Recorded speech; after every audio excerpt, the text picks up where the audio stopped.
नमस्कार, मी करिश्मा. एलव्ही न्यूजच्या बातमीपत्रामध्ये आपल्या सगळ्या दर्शकांचे अगदी मनापासून स्वागत. आपण पाहत आहात एलव्ही न्यूज. गाणगाव आणि कुची जिल्हा परिषद आणि पंचायत समिती गण त्यांच्या प्रचाराच्या निमित्तानं शुभारंभ प्रसंगी आज पवित्र अशा विरोबा देवाच्या वनामध्ये आज आपण सगळे एकत्र जमलेलो आहोत. या सभेच्या निमित्तानं व्यासपीठावर उपस्थित असणारे माजी राज्यमंत्री आदरणीय घोरपडे सरकार, व्यासपीठावर उपस्थित असणाऱ्या महाकाली साखर कारखान्याच्या चेअरमन आणि तथाई व्यासपीठावर उपस्थित असणारे सर्वच उमेदवार संदीप बाबा गिड्डे, त्याचबरोबर उदयदादा, नितीन भैया आमुने आणि जिल्हा परिषदचे उमेदवार रावसाहेब दादा पाटील, कुची जिल्हा परिषद गणाचे उमेदवार इंद्रजीतराव कोळेकर, त्याचबरोबर अनिल दादा शिंदे, नागस पंचायत समिती गण, आयटी पाटील सर, डालगाव पंचायत समिती गण,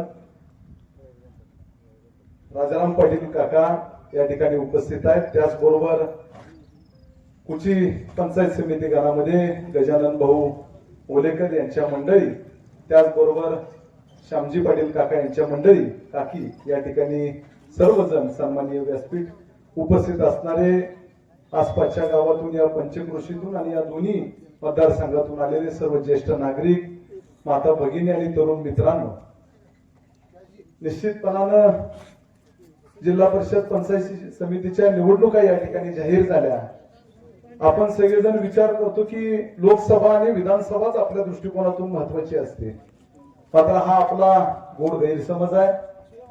आपल्या हक्कांसाठी, आपल्यापर्यंत सर्वसामान्य योजना पोहोचण्यासाठी पंचायत समिती असेल, जिल्हा परिषदेत असेल, आपला माणूस गेला पाहिजे, आपल्या विचाराची माणसं त्या ठिकाणी गेली पाहिजेत. यासाठी खऱ्या अर्थानं आज आपल्या माणसांना निवडून देण्याची गरज आहे. जिल्हा परिषद पंचायत समितीमध्ये प्रचंड मोठ्या प्रमाणात कामं होत असतात. दवाखाने, शाळा आणि इतर विकास कामाच्या गोष्टी या सगळ्या जिल्हा परिषद आणि पंचायत समितीच्या माध्यमातून होताना आपण सगळेजण पाहतोय. अलीकडच्या काळामध्ये उमेदवारी जाहीर करत असताना अतिशय सर्वसामान्य लोकांच्यात मिळून मिसळून राहणारे, लोकांच्या सुखदुःखामध्ये सामील होणारे असे सगळे उमेदवार सरकारच्या मार्गदर्शनाखाली या ठिकाणी आपण उभे केलेले आहेत. तुमच्या सगळ्यांच्या आशीर्वादाची आज त्या उमेदवारांना सर्वांना गरज आहे. त्यामुळं येणाऱ्या काळामध्ये राष्ट्रवादी घड्याळ चिन्हासमोरचं बटन दाबून आपण त्यांना सर्वांना अतिशय चांगल्या पद्धतीनं, चांगल्या मताधिक्याने विजयी करावे ही सगळ्यात पहिल्यांदा मी आपल्याजवळ विनंती करतो. आपल्या पक्षाचे नेते, धडाडीचे नेते, जो माणूस शब्दाला पक्का होता, महाराष्ट्रामध्ये अतिशय खंकर नेतृत्व समजलं जायचं, अशा अजितदादांना मी सगळ्यात पहिल्यांदा भावपूर्ण श्रद्धांजली अर्पण करतो. येणाऱ्या काळामध्ये जर आपण पूर्वीचा इतिहास बघितला तर आदरणीय घोरपडे सरकार ज्यावेळी मंत्री झाले त्यावेळी त्यांच्या मंत्रिपदाचा उपयोग त्यांनी आपल्या तालुक्याचा दुष्काळाचा कलंक पुसण्यासाठी केला. म्हैसाळ योजना आणणं फार अवघड होती, तरी सुद्धा त्यांनी अहोरात्र मेहनत घेऊन त्या ठिकाणी म्हैसाळ योजनेचं काम पूर्णत्वाला नेण्याचा प्रयत्न त्या ठिकाणी केला. आपल्या तालुक्यातला दुष्काळ हटवण्यासाठी फार मोठा सहभाग, फार मोठा भाग हा घोरपडे सरकारांचा आहे असं म्हणायला लागेल. नंतरच्या काळामध्ये आपण बघितलं 2009 पासून थोडस इतर लोकांच्याकडे सत्ता होती. 5 वर्षामध्ये म्हणावं तसा या भागामध्ये, या परिसरामध्ये, या तालुक्यामध्ये विकास झाला नाही.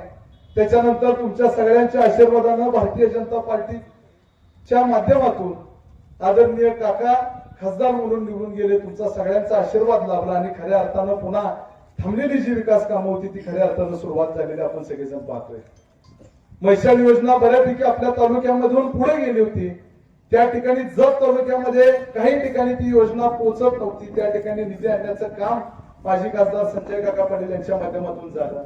आपल्या भागामध्ये घाट मात्याचा परिसर आहे. या घाट मात्याच्या परिसरावर कधी डोंगरावर पाणी येईल का असं लोकांना स्वप्नात सुद्धा वाटलं नव्हतं. आज त्या डोंगरावर पाणी खेळतंय. टेंबू योजनेच्या माध्यमातून आज त्या ठिकाणी बंदिस्त नलिकाद्वारे घाट माथ्यापासून अगदी डालगाव पर्यंत, खाली इकडे कोकळ्यापर्यंत त्या ठिकाणी पाणी पोहोचवण्याचं काम झालं. बळीराजा जल संजीवनी योजनेमधून नितीन गडकरी साहेबांनी काकांना त्या ठिकाणी फंड दिला आणि त्या माध्यमातून ते काम पूर्णत्वाला झालेलं आपण सगळेजण पाहतोय. अनेकांनी त्यावेळी सुद्धा टीका टिप्पणी केली की लोक पाईपा काढतील पण त्या पाईपामध्ये उंदरं खेळतील पण त्या ठिकाणी पाणी येणार नाही. मात्र आज जी ती आपली चेष्टा करत होती त्याच लोकांच्या शिवारामध्ये पाणी येते, त्यांच्या सुद्धा भागात त्याच पाण्यावर जगताना आपण सगळेजण पाहतोय. आपल्या भागामध्ये काही लोकांनी, आपल्या विरोधकांनी त्या ठिकाणी नागदच्या बोगद्याचं काम बंद पाडलं होतं, कॉन्ट्रॅक्टरला पळवून लावलं. संजय काका पाटील त्याचबरोबर घोरपडे सरकारनं ते श्रेय मिळू नये. पाणी आपल्या भागात येते, ज्या पाण्यासाठी पिढ्यानपिढ्या आपल्या सगळ्या निघून गेल्या ते पाणी आपल्या भागात येते आणि त्याचं श्रेय काका आणि सरकारनं मिळू नये ही भावना विरोधकांच्या मनामध्ये निर्माण झाली आणि त्यांनी ते काम बंद पाडण्याचा प्रयत्न केला. त्यातूनही आपण मार्ग काढत गेलो. नागजपर्यंत पाणी आलं. आपल्या भागामध्ये छोटे छोटे तलाव आहेत, गाव तलाव आहेत, दुधीबावी तलावापर्यंत पाणी पोहोचवण्याचं काम त्या ठिकाणी करण्यात आलं. त्याचबरोबर आपण नुसत्या टेंबू योजनेमध्ये थांबलो नाही. आगळगाव उपसा सिंचन योजनेचं काम बरेच वर्ष प्रलंबित राहिलं होतं. जवळजवळ 7 गावांपेक्षा जास्त गावांना त्या ठिकाणी त्या योजनेचा फायदा होणार होता. ती योजना जवळपास 30 कोटी रुपयांपेक्षा जास्त रुपये खर्च करून ती योजना पूर्णत्वाला नेली. आश्वासन देण्याचं काम आम्ही कधी केलं नाही, काम प्रत्यक्षात करून दाखवलं आणि मग लोकांच्या समोर आलो. ही खरी कामाची पोचपावती आम्ही खऱ्या अर्थानं समजतो. निश्चितपणानं त्यामध्येही अडचणी निर्माण येत होत्या. टेंबूचं पाणी आपण गावागावापर्यंत पोहोचवलं, मात्र 100% तलाव त्या ठिकाणी भरता येत नव्हते, कारण अनेक तालुक्यांना, अनेक गावांना पाणी पोहोचवण्याचं काम त्या योजनेच्या माध्यमातून केलं जायचं. सांगोला असेल, खानापूर आटपाडी असेल, तासगाव कवठेमंकाळ असेल, या सगळ्या पाण्याचा भार त्या टेंबू योजनेवरची होता. त्या माध्यमातून पुढे सरकार असतील, स्वर्गीय अनिल भाऊ असतील, संजय काका असतील, त्या ठिकाणी प्रचंड मोठ्या प्रमाणात मेहनत घेतली आणि विस्तारित टेंबूचं काम त्या ठिकाणी आज पूर्णत्वाला जात पाहिलं तर अनेक ठिकाणी टेंबू योजनेचं काम पूर्णत्वाला जाताना आपण सगळेजण पाहतोय. जवळजवळ 4-4.5 फुटाच्या नुसत्या कवठेमंकाळ तालुक्यासाठी आणि तासगाव तालुक्यासाठी वेगळ्या, सांगोला तालुक्यासाठी वेगळ्या लाईन आणि इकडे खानापूर आटपाडी तालुक्यासाठी वेगळ्या लाईन त्या ठिकाणी मंजूर करण्यात आल्या.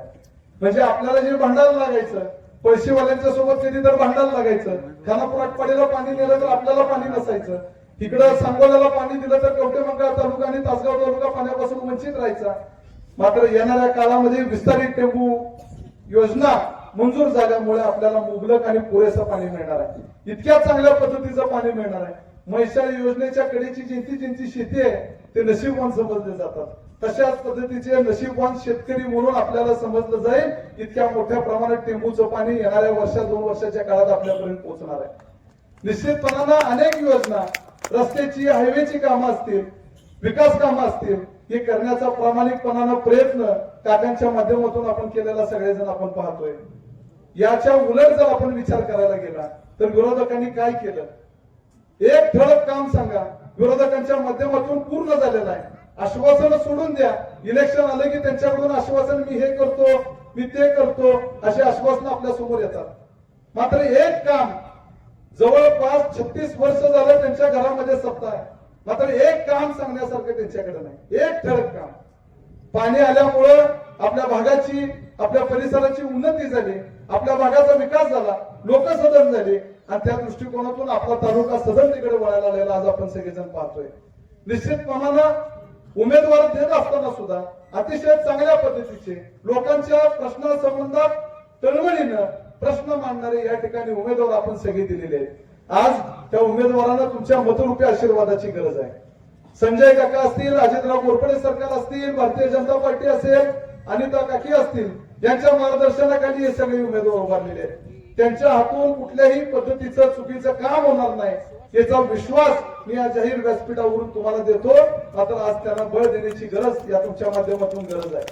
निश्चितप्रमाणात अनेक लोकांनी या ठिकाणी विकास काम करण्याचा प्रामाणिकपणानं प्रयत्न केलेला आहे. ती सगळी लोक आपण सोबत घेऊन या ठिकाणी चालतोय. याच्या उलट आपण जर बघायला गेलो, कुणाला उमेदवारी दिल्या? कॉन्ट्रॅक्टर असणाऱ्या लोकांना उमेदवारी दिल्या. दलाली, तिकडचा पैसा इकडं, काही चिरीमिरी पैसे मिळवणे, बदल्या करणे असल्या उमेदवारांना त्यांनी उमेदवारी या ठिकाणी दिलेली आहे. आपण सुजाण होऊन विचार करून या ठिकाणी मतदान करण्याची आज खऱ्या अर्थानं गरज आहे. ज्यांनी या भागाचा विकास काम करण्यासाठी प्रयत्न केला, ज्यांनी अहोरात्र या भागाला पुढे नेण्यासाठी प्रगतीवर नेण्यासाठी कष्ट घेतलं, जवळजवळ आयुष्यातली 35 वर्ष संघर्ष केला. अशांच्या नेतृत्वामध्ये काही उमेदवार आपले उभे आहेत. या उमेदवारांच्या पाठीमागे ठामपणे तुम्ही उभं राहिलं पाहिजे अशी आपल्या सगळ्यांना या निमित्तानं मी विनंती करतो. अनेक जण इच्छुक होते, नितीन भाई असतील, सरपंच असतील, राहुल बोराडे असतील, स्वामी काका असतील, आमचे घागरे असतील, असे सगळेजण या ठिकाणी उभारण्यासाठी इच्छुक होते. मात्र मनाचा मोठेपणा त्यांनी प्रचंड मोठ्या प्रमाणात, विजू घागरे मनाचा मोठेपणा त्यांनी दाखवला. ज्यावेळी त्यांना समजलं की उमेदवारी या व्यक्तींना फायनल होते, त्यावेळी आपलं सगळं पाठीमागचं सोडून ही माणसं अतिशय ताकदीनं प्रामाणिकपणानं प्रयत्न करून आज या उमेदवारांच्या सोबत खांद्याला खांदा लावून काम करतायत. त्यांचं सुद्धा मनापासून या ठिकाणी मी अभिनंदन करतो. तुमचा आशीर्वाद, तुमचं प्रेम, तुमची शक्ती या ठिकाणी या उमेदवारांना मिळाली तर आपल्या भागाचा, आपल्या परिसराचा निश्चितप्रमाणे विकास काम झाल्याशिवाय, विकास या ठिकाणी झाल्याशिवाय राहणार नाही. येणाऱ्या काळामध्ये 7 तारखेला मतदान आहे. घड्याळ या चिन्हासमोरचं आणि इकडं कोकळेगावामध्ये भारतीय जनता पार्टीच्या कमळ या चिन्हासमोरचं बटन दाबून या सगळ्या उमेदवारांना तुम्ही अतिशय चांगल्या पद्धतीने निवडून द्या अशी आशा व्यक्त करतो. तुमचा सगळ्यांचा आशीर्वाद त्यांच्या पाठीमागे तुम्ही उभी करावा अशी आपल्या सगळ्यांना विनंती करतो. तासगाव तालुक्यामध्ये आदरणीय आपल्या सगळ्यांचे नेते स्वर्गीय अजितदादा पवार यांच्या शोकसभेचं त्या ठिकाणी आयोजन करण्यात आलंय. शोकसभा चालू झालेली आहे. मी आपल्या सगळ्यांची या ठिकाणी रजा घेतो, मला तासगावला जायचं असल्यामुळं. मात्र आपण सगळ्यांनी या सगळ्या उमेदवारांना चांगल्या मताधिक्याने निवडून द्यावं अशी प्रामाणिकपणाने विनंती या ठिकाणी तुम्हाला करतो.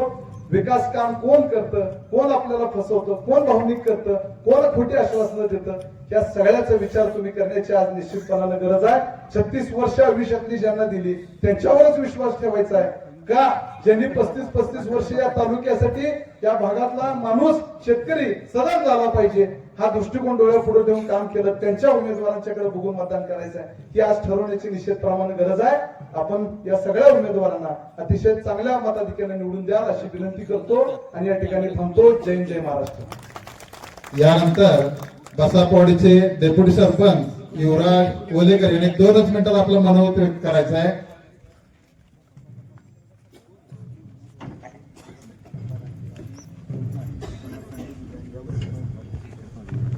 आज या आरवाडीच्या पावनभूमीत प्रचाराचा शुभारंभ करण्यासाठी या ठिकाणी उपस्थित असणाऱ्या सर्व मान्यवरांचं मी या ठिकाणी स्वागत करतो. सर्वप्रथम महाराष्ट्र राज्याचे उपमुख्यमंत्री स्वर्गीय अजितदादा यांना भावपूर्ण श्रद्धांजली अर्पण करतो आणि त्याचबरोबर या मंचावर उपस्थित मैशा योजनेचे जनक आणि ज्यांनी आपल्या कारकिर्दीचा पूर्ण महाराष्ट्राला नावलौकिक मिळवून दिला असे आमचे नेते अजितरावजी घोरपडे सरकार, त्याचबरोबर महाकाली सहकारी साखर कारखान्याच्या चेअरमन आदरणीय अमिताताई, लोकांच्या सर्वसामान्य त्याचबरोबर संदीपबाबा गिड्डे पाटील, तालुकाध्यक्ष उदयदादा आणि चांगल्या उपस्थित असणारे सर्व मान्यवरांचा नामोल्लेख न करता सन्माननीय व्यासपीठ या ठिकाणी उपस्थित असणारे सर्व मतदार बंधू भगिनी, पत्रकार बांधव, प्रिंट मीडियाचे प्रतिनिधी सर्वांचं स्वागत करतो.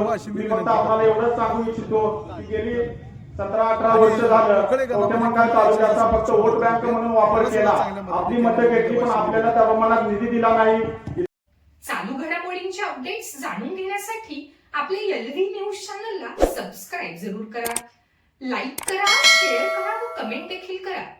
बेल आयकॉनवर प्रेस करा व नोटिफिकेशन्स मिळवा. पाहत रहा फक्त LV न्यूज. मुख्य संपादक विलास उत्तम लोखंडे.